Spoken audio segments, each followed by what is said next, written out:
दर्शकवृन्द नमस्ते। म अधिवक्ता रामप्रसाद गौतम।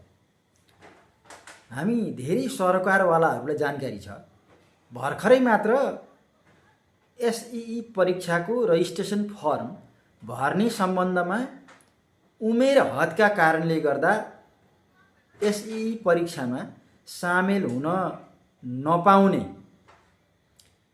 विद्यार्थी भाइ बहिनीहरूका लागि एकपटकका लागि जन्मदर्ता संशोधन गर्न पाउने भनेर सूचना निस्किएको छ। यो एउटा तपाईँ हाम्रो देशमा बडा विडम्बनापूर्ण अवस्था भन्छु म यसलाई। शिक्षा ऐनमा कहीँ पनि पढ्नका लागि, अध्ययन गर्नका लागि, औपचारिक अध्ययनका लागि उमेर हदको व्यवस्थाको कहीँ व्यवस्था गरिएको छैन। शिक्षा नियमावली 2059 को नियम 78 को उपदफा 6 मा एउटा व्यवस्था गरिएको रहेछ। त्यसमा के छ भने कक्षा 1 मा भर्ना हुनका लागि न्यूनतम 5 वर्ष उमेर पुरा भएको हुनुपर्ने र कक्षा जुन सालको एसईई परीक्षा दिने हो, अब अहिलेका लागि एसईई, अगाडि एसएलसी थियो, जुन सालको एसईई परीक्षा दिने हो त्यो सालको चैत्र मसान्तसम्ममा 14 वर्ष उमेर पुरा भएको, भनेको 15 वर्ष उमेर लागेको हुनुपर्यो। 14 वर्ष पुरा भएको हुनुपर्ने भनेर एउटा उमेर हदको व्यवस्था गरेको नियमको व्यवस्था रहेछ। त्यो नियम ऐन अन्तर्गत रहेर बनेको नियममा भएको त्यो व्यवस्थाले गर्दा त्योभन्दा सानो उमेरमा एसएलसी एसईई दिन पुगेका भाइ बहिनीहरूका लागि चाहिँ जन्मदर्ता सच्याएर भए पनि उमेर बढाउनु पर्ने अवस्था देखिएको कारणले गर्दा यो अहिले स्क्रिनमा देखिरहेको एउटा सूचना प्रकाशित भएको देखिन्छ। म केही दृष्टान्तहरू पेश गरौँ। यो सूचना आइसकेपछि मलाई बडा खड्कियो। पढ्नका लागि, अध्ययन गर्नका लागि कोही सक्षम छ, उसको दिमागले भ्याउँछ भने पनि एसई दिनका लागि 14 वर्ष पुरा हुनुपर्ने यो व्यवस्था के का लागि? किन त्योभन्दा अगाडि दिन किन नसकिने, रोक्नुपर्ने के हो? यसका तार्किक पृष्ठभूमिहरू के छन् भनेर हेर्दा तार्किक पृष्ठभूमिहरू कहीँ पनि केही पनि देखिएन। विश्व परिवेशलाई हेर्ने हो भने धेरै अगाडि, लगभग 200-250 वर्ष अगाडि एकजना व्यक्तिले 13 वर्षमा पिएचडी गरेको रेकर्ड रहेछ। 1800 कतिमा हो, मैले यसो नेटमा खोज्दै गएको थिएँ। त्यसपछि अब त्यो चाहिँ एउटा इन्सेन्स पिरियडको भएको कारणले गर्दाखेरि त्यसको अन्य कुनै स्पेसल यथेष्ट चाहिँ प्रमाणहरू नभेटिएका कारणले गर्दा त्यसलाई एउटा सबभन्दा सानो उमेरमा पिएचडी गर्ने व्यक्तिका रूपमा एउटा रिकमेन्डेसन गर्ने प्रयोजनका लागि मात्रै लिइँदो रहेछ। त्यसपछिका विषयवस्तुहरूमा चाहिँ विभिन्न विधाहरूमा 15 वर्ष, 16 वर्ष, 17 वर्ष उमेरका व्यक्तिहरूले पिएचडी उपाधि हासिल गरेको रेकर्डहरू भेटिँदो रहेछ। तपाईँ हामी खोज्न सक्छौँ, भेट्न सक्छौँ। हाम्रै देशको सन्दर्भमा भन्ने हो भने हामीले केही समय अगाडि नेपाल टेलिभिजनमा समाचार भन्नुहुन्थ्यो जस्तो लाग्छ मलाई, उहाँले सायद डाक्टर अलका चुनाल, उहाँले संस्कृत भाषाबाट 10 वर्ष कि 9 वर्षको उमेरमा उहाँले प्रवेशिका परीक्षा पास गर्नुभएको छ।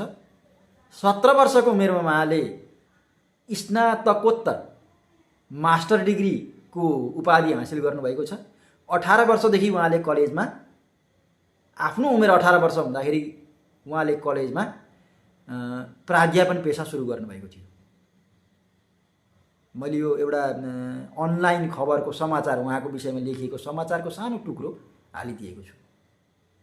पढाइको सम्बन्धमा यसरी उमेर हदको व्यवस्था गर्नुको कुनै लोजिकल्ली ग्राउन्ड कहीँ पनि भेटिँदैन।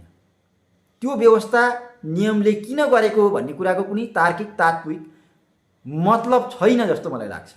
केही जानकार व्यक्तिहरूले त्योभन्दा अगाडि एसई परीक्षामा सामेल गराइयो भने त्यसको यस्ता यस्ता नकारात्मक पक्षहरू हुन्छन् भनेर कोही जानकार व्यक्ति हुनुहुन्छ भने कृपया भनिदिनु होला, लेखिदिनु होला, जानकारी गराइदिनु होला। यो अचम्मको व्यवस्था जसले गर्दा के आयो भने अब हाम्रो एसई परीक्षा बोर्ड कानुन नियमको त्यो व्यवस्था पालन गर्नुपर्छ भन्छ। नियमको त्यो व्यवस्था हो 14 वर्ष उमेर नपुगिकन एसई दिन पाइँदैन भन्ने व्यवस्थालाई पालन पनि गर्नुपर्ने। तर किर्ते गरेर भए पनि जसरी भए पनि जन्म दर्ता सच्याउ, एकचोटिको लागि मौका दिएको छु, औपचारिक रूपमा वैधानिक किर्ते गर र आफ्नो उमेर सच्याएर 14 वर्ष पुर्याउ र एसईमा सामेल हौ भन्दैछ। यो बडा दुःख लाग्दो लाजलाग्दो कुरो पनि हो। त्यो नियमावलीको त्यो व्यवस्था कहीँ पनि संसारमा प्रचलनमा नभएको त्यो व्यवस्था हो भने त्यसलाई सामान्य तरिकाले संशोधन गर्न सकिन्छ। संशोधन गरेर मार्ग प्रशस्त गर्नुपर्नेमा यस प्रकारका गलत प्रवृत्तिहरू गरेर भए पनि आफ्ना जन्ममिति सच्याउ, प्रमाणपत्र सच्याउ भनेर विभागको तर्फबाट यस प्रकारको सर्कुलरहरू भइरहेको छ। यो पत्रमा प्रष्ट रूपमा देखिन्छ पालिका वडाहरूलाई अनुरोध गरिरहेको छ एकपटक एसई दिने विद्यार्थीहरूको हितलाई ध्यानमा राखेर जन्म दर्ता संशोधनका लागि आवश्यक सहजीकरण गरिदिनु हुन अनुरोध गरिन्छ भनेर लेखिएको अवस्था छ। जब त्यो व्यवस्थाले घात गर्दैछ भन्ने बुझिएको छ भने उमेर सच्याएर भए पनि एसएलसी देऊ, एसई देऊ भनेर भन्नुको मतलब के हो? त्यसलाई संशोधन गर्न किन नसकिने हो? यो अचम्म लाग्दो तर्क विभागको तर्फबाट आइरहेको छ। यो त भयो विभागको एउटा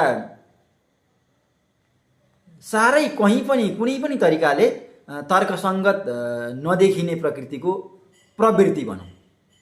अब यसले भोलिका दिनमा अहिले उमेर सच्याएर एसईमा सामेल हुन चाहने भाइ बहिनीहरूको विभिन्न कालखण्डमा कस्ता असरहरू गर्छन् भन्ने कुराहरू स्वाभाविक रूपमा हाम्रा कानुनहरूले, हाम्रा नियमहरूले हामीले जानेको कुरा चाहिँ के हो भने वास्तविक जन्ममिति हुनुपर्छ। जन्ममितिसँग त्यो व्यक्तिको सम्पूर्ण जीवन इयलीला समाप्त नभएसम्मको जीवनले प्रत्येक स्टेपमा महत्त्व राख्छ।